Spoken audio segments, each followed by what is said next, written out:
আমার এখনো সব স্পষ্ট মনে আছে। তোর দাদু তখন খুব অসুস্থ, তোর ছোট চাচ্চুকে দেখতে চেয়েছিলেন। ফায়েজকে খবর পাঠানোর পর সে এলো, সঙ্গে তার স্ত্রী রুহি আর নিশিকে নিয়ে। তবে নুহার তখন পরীক্ষা ছিল, তাই ওকে আনা হয়নি। তারপর তোর দাদুর কথা মেনে দুই ভাই নিজেদের মধ্যকার ঝামেলা মিটিয়ে নিল। কিন্তু তোর দাদু কোনোভাবেই নিশ্চিত হতে পারছিলেন না যে তারা ভবিষ্যতে আলাদা হয়ে যাবে না। উনি চাইছিলেন তিনি না থাকলেও তার দুই ছেলে যেন একসঙ্গে মিলেমিশে থাকে। তখনই তোর দাদু একটা সিদ্ধান্ত নিলেন, নুহার সঙ্গে তোর বিয়ে দেওয়ার ব্যাপারটা। তিনি বলেছিলেন, যদি নুহা আর তোর সম্পর্ক হয় তাহলে দুই ভাই কখনো আলাদা হতে পারবে না। তোর দাদি দুই ভাইকেও রাজি করিয়ে ফেললেন। বিয়ের একদিন আগে নুহাকে আনা হলো, তারপর তোর সঙ্গে বিয়ের আয়োজন করা হলো। কিন্তু বিয়ের দিন তুই পালিয়ে গেলি। কিছুক্ষণ চুপ থেকে চোখ মুছে আবার বলতে শুরু করলেন। তুই পালানোর পর তোর দাদু ভেতর থেকে ভেঙে পড়লেন। চিন্তায় দুশ্চিন্তায় উনি আরও অসুস্থ হয়ে গেলেন। তোর যাওয়ার 13 দিনের মাথায় তিনি আমাদের সবাইকে ছেড়ে চলে গেলেন। তবে আমার মনের ভেতর একটা শান্তি এই ভেবে লাগছিল, কারণ তিনি যাওয়ার আগে আমার দুই ছেলেকে এক ছাদের নিচে এনে দিয়েছিলেন। তোর চাচ্চুকে বোঝালাম এই বাড়িতে থাকার জন্য। ফায়েজ অবশেষে রাজিও হয়ে গেল। তোর চাচ্চুর অফিস অনেক দূরে ছিল, তাই উনি কাছাকাছি অফিস তৈরির ব্যবস্থা করতে শুরু করলেন। রুহি আর ফায়েজ দুজনেই সেই কাজ নিয়ে খুব ব্যস্ত ছিল। এই জন্য নিশি আর নুহাকে এই বাড়িতে রেখে গিয়েছিল। আফিয়ার চোখের কোণে জল চিকচিক করছিল। কিছুক্ষণ থেমে আবার বলল, তবে এই সময়টাতেই তোর মা নুহাকে একদম সহ্য করতে পারতো না। তার মনে হতো নুহার জন্যই তুই বাড়ি ছেড়ে চলে গেছিস। তোর বাবার সঙ্গে কথায় কথায় তর্ক করত, নুহাকে নানা অপমানজনক কথা বলতো। কিন্তু নুহা সে সবকিছু চুপচাপ সহ্য করত, কখনো কিছু মনে করত না, বরং সব কথা শুনে হাসি মুখে থাকতো। শান্তশিষ্ট হাসি খুশি নুহা আর একটু চঞ্চল। দিনগুলো ভালোই চলছিল, কিন্তু সবকিছু তছনছ করে দিল সেই দুর্বিষহ দিন, যেদিন তোর চাচ্চু আর চাচ্চি আম্মার অ্যাক্সিডেন্টের খবর পেলাম। দুর্ঘটনায় ওরা দুজনই চলে গেল। তোর চাচ্চু আর চাচ্চি আম্মার অ্যাক্সিডেন্টের খবরটা নুহা কিছুতেই মেনে নিতে পারছিল না। সে বিশ্বাসই করতে চাইছিল না এটা অ্যাক্সিডেন্ট। কেন জানি না বারবার বলেছিল তার বাবা মাকে খুন করা হয়েছে। তোর বাবা নুহার এই কথাগুলোকে অতটা গুরুত্ব দেয়নি, কিন্তু তারপর থেকে নুহা কেমন যেন বদলে গেল। সেই শান্তশিষ্ট ভদ্র হাসি খুশি মেয়েটা হঠাৎ একদম অন্যরকম হয়ে গেল। কথায় কথায় তর্ক করা, ছোটখাটো বিষয়ে রাগ করে চেঁচামেচি করা, আর সারাক্ষণ গম্ভীর মুখে ঘুরে বেড়ানো, এটাই যেন নুহার নতুন স্বভাব হয়ে গেল।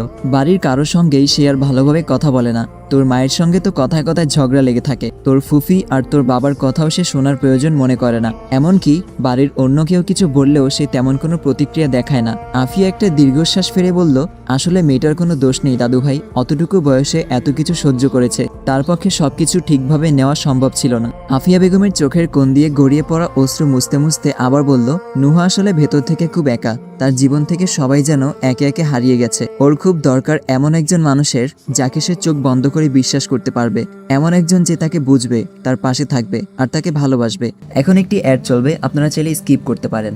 ওয়ানেক্স হচ্ছে সবচেয়ে বিশ্বস্ত বুকমেকার, যা পিএসজি এবং সিরিয়া অ্যাপের অফিসিয়াল পার্টনার। খুব শীঘ্রই ইন্ডিয়ান প্রিমিয়ার লিগ শুরু হতে চলেছে এবং এটি সবচেয়ে বড় সুযোগ আপনার প্রিয় দলকে সমর্থন করার। এই অ্যাপে আপনি cricket, football, tennis live match দেখতে এবং তাদের স্কোর ভবিষ্যৎবাণী করে সহজে অর্থ উপার্জন করতে পারবেন। সেই সাথে বিএমডব্লিউ গাড়ি, আইফোন, ল্যাপটপ এবং আরো অনেক নগদ পুরস্কার জেতারও সুযোগ রয়েছে। এই অ্যাপটিতে আপনি crash, crystal, under and over 21 ইত্যাদি গেম খেলে সহজেই আয় করতে পারবেন। আপনি বিকাশ, নগদ, ব্যাংক, ক্রিপ্টো, পেপাল এবং অন্যান্য সহজ পদ্ধতির মাধ্যমে সহজেই আপনার জেতা টাকা তুলতে পারবেন। এখানে আপনি 24 ঘন্টা 7 দিন গ্রাহক সহায়তা পাবেন। তাই এখনই পিন কমেন্টের লিঙ্ক ব্যবহার করে রেজিস্ট্রেশন করুন অথবা গুগলে ওয়ানেক্স সার্চ করে রেজিস্ট্রেশন করুন। আর হ্যাঁ, রেজিস্ট্রেশনের সময় আমার প্রোমো কোড ওয়ানমারুফ ব্যবহার করে প্রথমবার ডিপোজিটে 20,000 টাকা পর্যন্ত জেতার সুযোগ পান।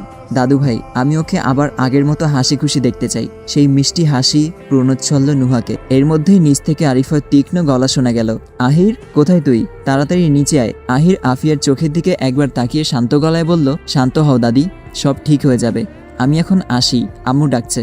সকালের কোমল আলো ধীরে ধীরে ছড়িয়ে পড়েছে বাগানের ঘাসে, পাতায় আর ছোট ছোট শিশির বিন্দুগুলোর গায়ে। এই সময়টাই নুহাকে সাধারণত বাগানেই দেখা যায় না, কিন্তু আজ তার আগমনের একটি ছোট্ট কারণ আছে। সে তার আদরের খরগোশগুলো থেকে 2টি খরগোশ একটা বান্ধবীর জন্য নিয়ে যাবে। নীরব ভোরের মাঝখানে নুহা ধীর পা ফেলে এসে বসলো বাগানের ঘাসে। আশেপাশে ঘুরে বেড়াচ্ছে তার ছোট ছোট খরগোশগুলো। নুহা দুহাতে একটিকে কোলে তুলে নিল, আরেকটিকে আদর করে গাল ঘেঁষে ধরল। তার চোখে মুখে খেলে গেল একরাশ নিষ্পাপ আনন্দ। শহরের কোলাহল আর বাস্তবতার কষ্ট তাকে ছুঁয়ে যেতে ভুলে গেছে। অন্য প্রান্তে আহির জানালার পাশে চুপচাপ দাঁড়িয়ে। হাতে ধরা কফির কাপ ঠান্ডা হয়ে গেছে অনেক আগেই, কিন্তু তার চোখ থেমে আছে একটি দৃশ্যে। নুহাকে খরগোশদের সঙ্গে খেলতে দেখে আহিরের হৃদয়ে এক অজানা কোমলতা খেলে যায়। এটা তার কাছে এমন একটা দৃশ্য যেন কোনো ক্যানভাসে আঁকা নিঃশব্দ সৌন্দর্য। আহির উপলব্ধি করে সবচেয়ে গভীর ভালো লাগা শব্দে নয়, নিঃশব্দে জন্ম নেয়। চারপাশের সন্ধ্যার আবরণ নেমে এসেছে। পশ্চিম আকাশের লালচে রেখাগুলো নিভে গিয়ে চারদিকে ছড়িয়ে পড়েছে গাঢ় নীল ছায়া। বাড়ির প্রাঙ্গণে পাখিদের কিচিরমিচির ধ্বনি মিলিয়ে গেছে মানুষের কথোপকথনের গুঞ্জনে। ড্রয়িং রুম জুড়ে আলো আঁধারির খেলা। সেখানে পরিবারের সদস্যরা বসে গল্পে মগ্ন। নুহা চুপচাপ ঘরে প্রবেশ করতেই আরিফা বেগমের কণ্ঠে ভেসে এলো এক প্রকার রাগী অথচ সংযত স্বরে, দাঁড়াও নুহা, এটা কি সময় বাড়ি ফেরার?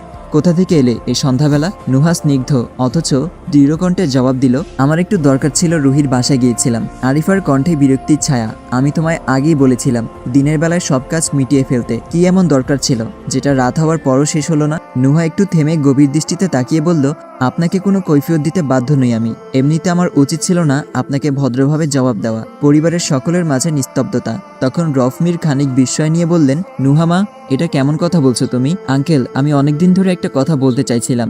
যেহেতু আমার অনার্স শেষের পথে, আমি ভাবছি এবার আব্বুর অফিসের দায়িত্বটা বুঝে নিই। আপনি বলুন আমি কবে থেকে জয়েন করতে পারি? রফমির চোখ মেলে তাকান, যেন এমন কিছু শোনার জন্য প্রস্তুত ছিলেন না। তুমি অফিসে যাবে?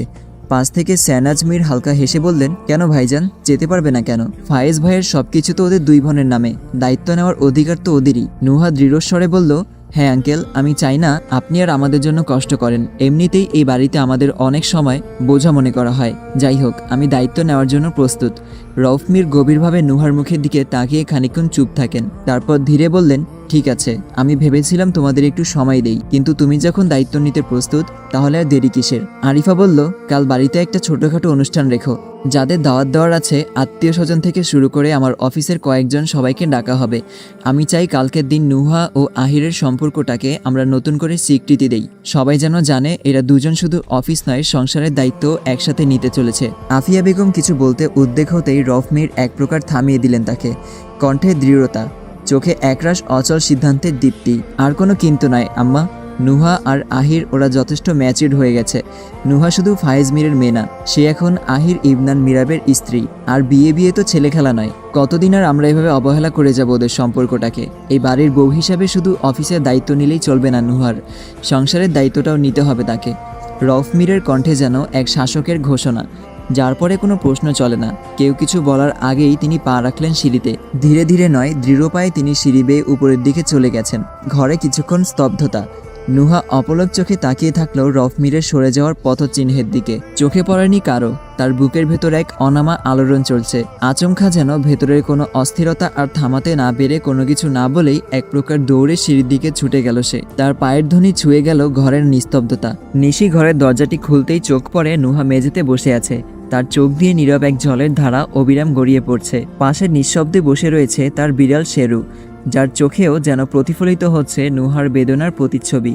শেরু তাকিয়ে আছে নুহার দিকে নিঃশব্দে, সহানুভূতির এক অপার ভাষায়। নিশি ধীরে ধীরে এগিয়ে এসে বসলো নুহার পাশে, কণ্ঠে উদ্বেগ আর ব্যথার মিশেল।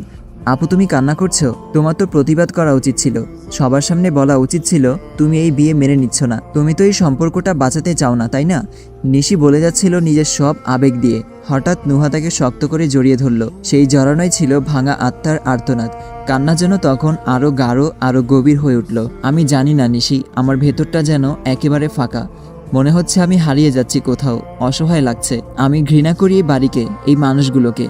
সবকিছু যেন আমার জীবনটা গিলে ফেলেছে। ঘৃণা করি ওই সময়টাকে, ঘৃণা করি সেই মানুষটাকে, যেদিন 6 বছর আগে শুরু হয়েছিল এই যন্ত্রণার অধ্যায়। সংসার নামের এই আবরণটা ছিঁড়ে ফেলে আমি যদি মুক্ত হতে পারতাম। এই কথা শেষ হওয়ার আগেই দরজায় ধীরে কড়া নাড়ার শব্দ হলো। নিশি উঠে গিয়ে দাঁড়ালো দরজার সামনে। দরজার ওপাশে দাঁড়িয়ে আহির, মুখে অস্বস্তির এক ছায়া, চোখে অপরাধবোধের স্পষ্ট চিহ্ন। আমি একটু নুহার সঙ্গে কথা বলতে চাই। নিশি আহিরের দিকে তাকালো, চোখে ঝলসে উঠল বিরক্তি।